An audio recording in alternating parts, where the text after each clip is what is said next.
Hai teman-teman, santapan harian kita Kamis 10 bulan 6 2021. Judul kita pada hari ini, tugas orang pilihan Allah. Terdapat dalam Yesaya 42 ayat 1 sampai 9. Kita baca-baca. Hamba Tuhan berkop di atas. Lihat, itu hambaku yang kupegang, orang pilihanku, yang kepadanya aku berkenan. Aku telah menaruh rohku ke atasnya, supaya ia menyatakan hukum kepada bangsa-bangsa.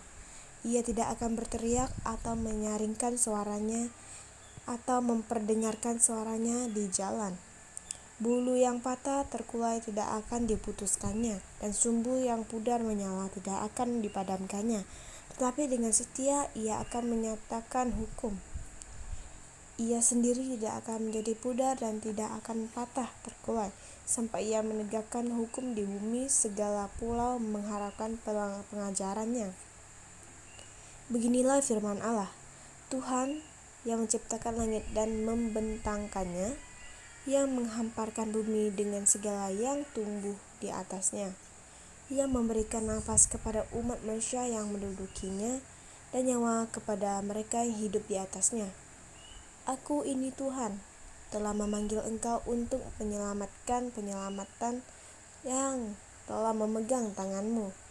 Aku telah membentuk engkau dan memberi engkau menjadi perjanjian bagi umat manusia, menjadi terang untuk bangsa-bangsa, untuk membuka mata yang buta, untuk mengeluarkan orang hukuman dari tempat tahanan, dan mengeluarkan orang-orang yang duduk dalam gelap dari rumah penjara. Aku ini Tuhan, itulah namaku. Aku tidak akan memberikan kemuliaanku kepada yang lain, atau kemasyhuranku kepada patung. Nubuat yang telah dahulu sekarang sudah menjadi kenyataan. Hal-hal yang baru hendakku beritahukan sebelum hal-hal muncul, mengabarkan kepadaku. Oke, kita baca. Biasanya perikop ini dipakai untuk menubuatkan tentang Yesus Kristus yang merupakan anak Allah yang datang menjadi manusia.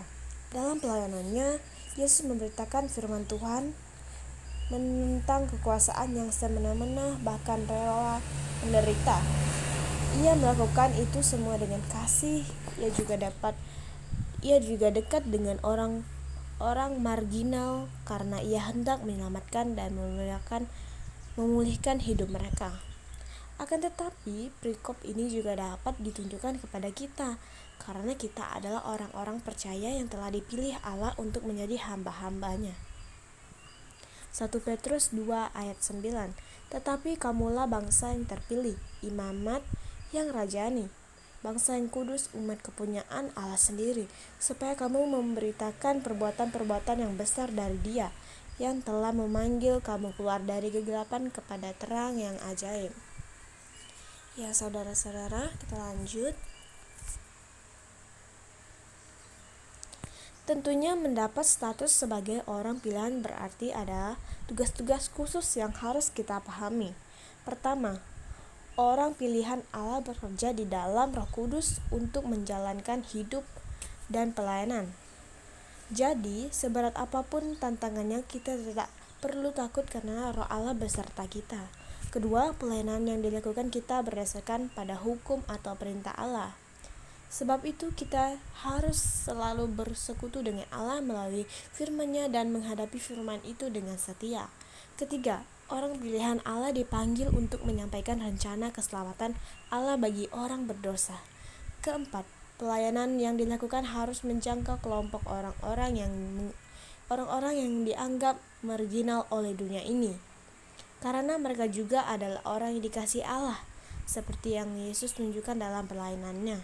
Kelima, pelayanan tersebut harus memberi tempat utama bagi nama Allah, karena mudah sekali bagi seseorang untuk mencari kemuliaan bagi dirinya. Walau dalam konteks pelayanan, satu-satunya kemuliaan adalah kemuliaan Allah, Dialah yang Maha Tinggi. Sebab itu kita sebagai orang percaya dapat bersyukur untuk kasih Tuhan yang telah memilih kita dan menjadikan kita istimewa baginya. Sebaiknya kita harus setia untuk menjalankan tugas sebagai pemberita Injil, kepada setiap orang di sekitar kita, karena di dunia ini memang membutuhkan keselamatan yang hanya diperoleh dari Tuhan kita.